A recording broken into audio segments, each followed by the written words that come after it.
ఈ వింత ప్రపంచంలో మనం చేసిన మొదటి పని ఏడవడం. మనం సాధారణంగా హ్యాపీనెస్, యాంగర్ లేదా సర్ప్రైజ్ వంటి ఫీలింగ్స్ని ఫేషియల్ ఎక్స్ప్రెషన్స్ ద్వారా వ్యక్తపరుస్తాం. కానీ ఎక్స్ట్రీమ్ హ్యాపీనెస్, ఎక్స్ట్రీమ్ యాంగర్ మరియు సాడ్నెస్ వంటి ఎమోషన్స్కి కంటిలో నుంచి టీయర్స్ వస్తాయి. ఈ ఎక్స్ట్రీమ్ ఎమోషన్స్ ఇంకా సాడ్నెస్ అనిపించినప్పుడు మన కళ్ళు నీళ్లతో నిండిపోవడానికి ఏదైనా ప్రత్యేక కారణం ఉందా? అసలు కన్నీళ్లు ఎందుకు వస్తాయి? ఎక్కడ తయారవుతాయి? వీటి వల్ల కంటికి కానీ మన బాడీకి కానీ ఏవైనా ఉపయోగాలు ఉన్నాయా?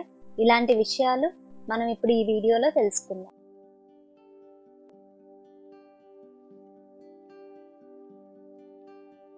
కంటి పైభాగంలో రెండు వైపులా చిన్న చిన్న ఆర్గాన్స్ ఉంటాయి. వీటినే lacrimal glands or tear glands అని పిలుస్తారు. ఇవి కన్నీళ్లను ఉత్పత్తి చేస్తాయి. ఆ కన్నీళ్లను ఐలిడ్స్ లోపల ఉన్న చిన్న చిన్న ట్యూబ్స్ ద్వారా పంప్ చేస్తాయి. కన్ను పైభాగంలో నుంచి కన్నీళ్లు విడుదలయ్యే సమయంలో మనం కన్ను బ్లింక్ చేసినప్పుడు కన్నీళ్లు కంటి మీద ఈవెన్గా స్ప్రెడ్ అవుతూ కంటి కింద భాగానికి చేరుకుంటాయి. ఈ టేరింగ్ ప్రాసెస్ని అటోనామిక్ నర్వస్ సిస్టమ్ కంట్రోల్ చేస్తుంది. కంట్లో వెంట్రుక లేదా డస్ట్ పడినప్పుడు కన్నీళ్లు వస్తాయి. అయితే పైభాగం నుంచి విడుదలైన కన్నీళ్లు కిందకు ప్రవహిస్తూ కంటి మీద ఉన్న డస్ట్ని కడిగేసేందుకు సహాయపడతాయి. అసలు కంటి మీద ఏదైనా పడినప్పుడే కాదు, మొత్తం కంటి ఉపరితలం కొద్దిగా తడిగా ఉండడానికి కూడా కన్నీళ్లు అవసరం. కళ్ళు ఎక్కువ పొడిగా అయితే అవి దెబ్బతింటాయి. అందువల్ల మనం ఏడవకపోయినా లాక్రిమల్ గ్లాండ్స్ ఎల్లప్పుడూ కొద్దిగా కన్నీళ్లను తయారు చేస్తూనే ఉంటాయి. అవి తక్కువ మోతాదులో ఈ నాళాల ద్వారా ప్రవహిస్తూ మొత్తం కంటి భాగం తడిగా ఉండేలా చేస్తాయి. అలా కన్నీళ్లు ఎప్పుడూ ప్రవహిస్తుంటే మనం ఎప్పుడూ ఏడుస్తున్నట్లు అనిపించాలి కదా, కానీ అలా అనిపించదు.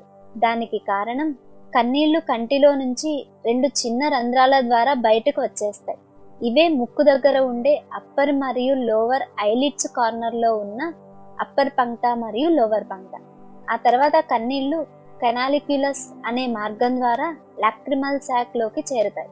అటు నుంచి అవి నాసోలాక్రిమల్ లేదా టియర్ డక్ట్ అనే కన్నీటి నాళంలోకి ప్రవహించి ముక్కు మరియు గొంతులోకి వెళ్ళిపోతాయి. అందుకే మనం ఎక్కువగా ఏడిస్తే ముక్కు కారుతుంది. సరే, కంటి శుభ్రత కోసం కన్నీళ్లు అవసరం. కంటిని పొడిబారకుండా కాపాడడానికి కూడా అవి ఉపయోగపడతాయి. కానీ విషాదంలో కన్నీళ్లు ఎందుకు వస్తాయి? జంతువులకు కూడా కన్నీళ్లు ఉంటాయా? అవును, చాలా జంతువులకు కన్నీళ్లు ఉంటాయి. కుక్కలకు కన్నీళ్లు వస్తాయి, పిల్లులకు కూడా వస్తాయి, ఎలిఫెంట్స్ కూడా వస్తాయి, ఇంకా క్రొకడైల్స్ కూడా కన్నీళ్లు ఉంటాయి.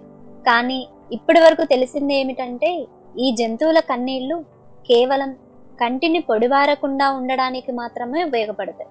అవి విషాదంలో కన్నీళ్లు కార్చవు. విషాదంలో కన్నీళ్లు కార్చడం అనేది కేవలం మనుషులకు మాత్రమే ఉంది. అసలు విషాదంలో ఎందుకు కన్నీళ్లు వస్తాయి? అసలు ఈ కన్నీళ్లు 3 రకాలు. మొదటిది బేసల్ టీయర్స్.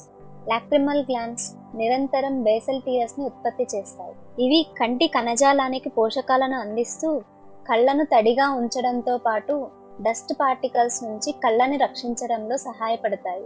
ఇవి అధిక మొత్తంలో సాల్ట్ అయాన్స్ మరియు ఇతర ఎలక్ట్రోలైట్స్ ఇంకా కొన్ని ప్రోటీన్స్ కలిగి ఉంటాయి. ఈ ప్రోటీన్లలో లిపోకలిన్ మరియు లైసోజిమ్ అనేవి ముఖ్యమైనవి. లైసోజిమ్ అనే ఎంజైమ్ బ్యాక్టీరియా సెల్ వాల్స్ ని బ్రేక్ చేసి వాటిని నాశనం చేస్తుంది. సాధారణంగా మనం నిమిషానికి సుమారు 1 నుంచి 4 మైక్రోలీటర్లు అంటే రోజుకి 1.4 నుంచి 5.76 మిల్లీలీటర్ల కన్నీళ్లను ఉత్పత్తి చేస్తాం. రెండవది రిఫ్లెక్స్ టీయర్స్. ఇవి పొగ లేదా ఉల్లిపాయలు తరిగినప్పుడు విడుదలయ్యే రసాయనాల లాంటి ఇరిటెంట్స్ కళ్ళని ఇరిటేట్ చేసినప్పుడు కార్నియాలో ఉన్న సెన్సరీ నర్వ్స్ బ్రెయిన్కి ఒక సిగ్నల్ని పంపిస్తాయి. దానికి ప్రతిస్పందనగా బ్రెయిన్ లాక్రిమల్ గ్లాండ్స్ని ఉత్తేజితం చేసి రిఫ్లెక్స్ టీయర్స్ని ఉత్పత్తి చేస్తుంది. మూడవది ఎమోషనల్ టీయర్స్. ఇవే బాధలో వచ్చే కన్నీళ్లు. రిఫ్లెక్స్ టీయర్స్తో పోలిస్తే ఈ కన్నీళ్లలో భావోద్వేగాలు అంటే ఎమోషన్స్ కారణంగా విడుదలయ్యే హార్మోన్లు ఎక్కువ పరిమాణంలో ఉంటాయి. ఇవి మెదడులోని ప్రీఫ్రంటల్ కార్టెక్స్ మరియు లింబిక్ లోబ్ యొక్క ముందు భాగం ద్వారా నియంత్రించబడతాయి.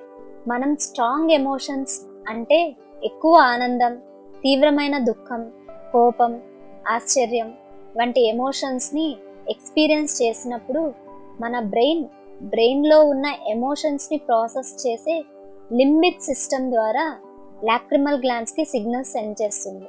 ఇవి ఎమోషనల్ టీయర్స్ని ట్రిగ్గర్ చేస్తుంది.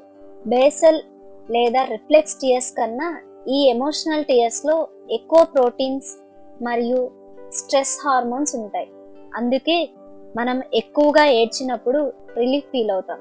కంటి పైభాగమైన కార్నియా పైన ఈ కన్నీళ్లు ఒక లేయర్గా ఫామ్ అవుతాయి. అయితే ఈ కన్నీళ్ల లేయర్ను టియర్ ఫిల్మ్ అని అంటారు. ఈ టియర్ ఫిల్మ్ యొక్క స్ట్రక్చర్ గురించి ఇప్పుడు మనం తెలుసుకుందాం. ఇది 3 లేయర్స్లో ఉంటుంది.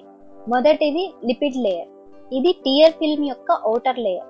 మెబోమియన్ గ్లాండ్స్ ఈ లిపిడ్ లేయర్ని ఉత్పత్తి చేస్తాయి. ఈ లేయర్ కన్నులోని సహజ తేమను కాపాడుతుంది మరియు కనురెప్పలు కళ్ళపై సులభంగా కదలడానికి సహాయపడుతుంది. మెబోమియన్ గ్లాండ్స్ యాసిన్ లోపలి గోడలలో ఉండే కణాలు చాలా తక్కువ మోతాదులో ఆయిల్ని ప్రొడ్యూస్ చేస్తాయి. మనం కళ్ళని బ్లింక్ చేసినప్పుడు కనురెప్పలు ఒకదానికొకటి తాకి మెబోమియన్ గ్లాండ్స్ పై ఒత్తిడి కలిగిస్తాయి. దీనివల్ల స్వల్ప పరిమాణంలో ఆయిల్ రిలీజ్ అవుతుంది. పై కనురెప్ప తెరవబడినప్పుడు ఆ నూనె కళ్ళపై ఈవెన్గా స్ప్రెడ్ అవుతుంది. దీనివల్ల కంటి ఉపరితలం మృదువుగా ఉండి చూపు స్పష్టంగా ఉంటుంది. Aqueous layer. ఈ పొర నీటితో నిండి ఉంటుంది. లాక్రిమల్ గ్లాండ్స్ స్రవించే నీరు, ప్రోటీన్లు, ఎలక్ట్రోలైట్లు ఇందులో ఉంటాయి. కళ్లకు తేమను, అవసరమైన పోషకాలను అందించడం ఈ పొర యొక్క ప్రధాన పని. Mucin layer.